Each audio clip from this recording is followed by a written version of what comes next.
à nouveau sur une hausse des recrutements. Je vous interromps. Et 20 équivalents temps plein sur 2023 et 36 de prévus pour 2024 sur le budget 2024. Oui, et vraiment, je tiens à le souligner, ça. C'est quelque chose d'extrêmement positif, alors que longtemps, quand on est relevé des ministères sociaux, comment dire, il y avait une forme de baisse tous les ans du plafond d'emploi, et on avait le sentiment qu'on était peut-être, comme on était un peu le secteur rattaché aux affaires sociales, plus atteint par cette baisse du plafond d'emploi que pouvaient l'être peut-être nos collègues du champ social.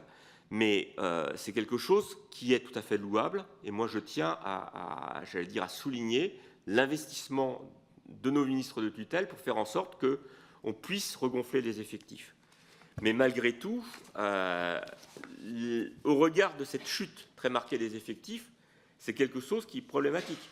Et là, voilà, vous avez une carte, je vais dire, de France, où en jaune, on doit avoir un IJS, sauf erreur de ma part, et en rouge, on a des départements qui n'ont pas d'inspecteur de la jeunesse et des sports.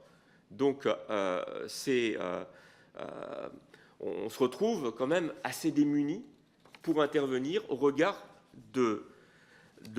j'allais dire, de l'ensemble des travaux qui sont les nôtres.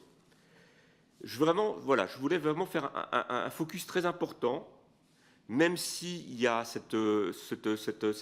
j'allais dire, cet effort actuel d'augmenter, j'allais dire, significativement les effectifs, mais il sera difficile de corriger tant d'années de baisse avec des hausses. Il faut que ce phénomène continue sur plusieurs années pour qu'on soit en capacité, après, peut-être, de faire tout le travail qui est le nôtre. Il y a aussi, je tiens à dire également que nos ministres de tutelle s'engagent sur un plan d'adéquation mission-moyen. Il faut voir ce que ça va donner. Et également, peut-être, travailler à l'attractivité. Toujours est-il que, je fais juste une petite parenthèse sur le sujet, sur l'attractivité. En 2023, on avait 28 postes ouverts au concours, lorsqu'on était d'inspecteur de la jeunesse et des sports. Lorsqu'on relevait des affaires sociales, on était plutôt sur des effectifs inférieurs entre 5 et 10. 6, 8, c'est souvent les chiffres qui étaient les nôtres. Sachant qu'on avait à peu près une quinzaine de départs à la retraite par an.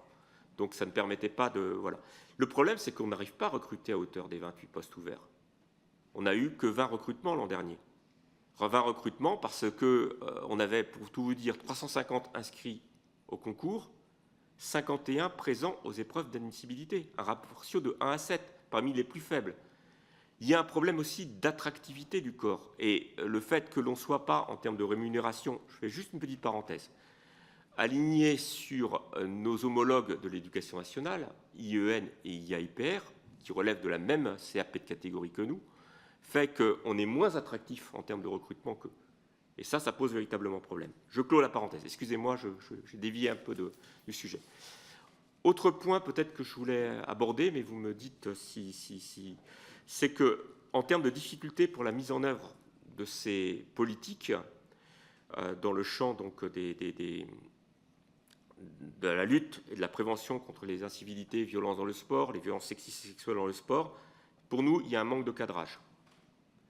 Un manque de cadrage qui est perceptible de plusieurs manières. Première manière, c'est que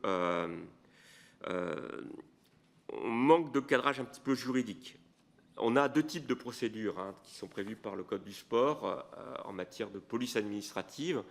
On a une police administrative des éducateurs qui nous permettent, par rapport à ceux qui ne remplissent pas leurs obligations ou qui ont des comportements inappropriés, de les interdire d'exercer. Et puis on a une police également administrative qui est prévue en direction des établissements d'activité physique et sportive. C'est l'article L322.5 du Code du sport qui peut amener à une fermeture des établissements d'activité physique et sportive. Alors comment ça se passe très concrètement? Donc on est saisi, ou on se saisit d'un certain nombre de sujets donc en département. Généralement, les collègues n'ont pas, j'allais dire, de délégation de signature leur permettant d'intervenir directement. Donc, ils travaillent Ils mènent un certain nombre de contrôles ou d'enquêtes administratives. Et ensuite, ils en font part à l'autorité préfectorale qui, elle, a la possibilité d'intervenir.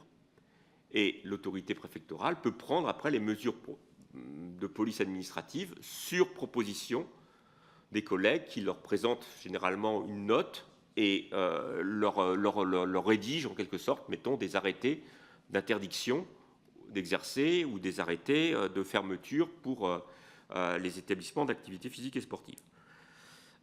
Voilà. Donc, voilà comment les choses se passent. Toujours est-il que c'est quelque chose qui... Si vous pouviez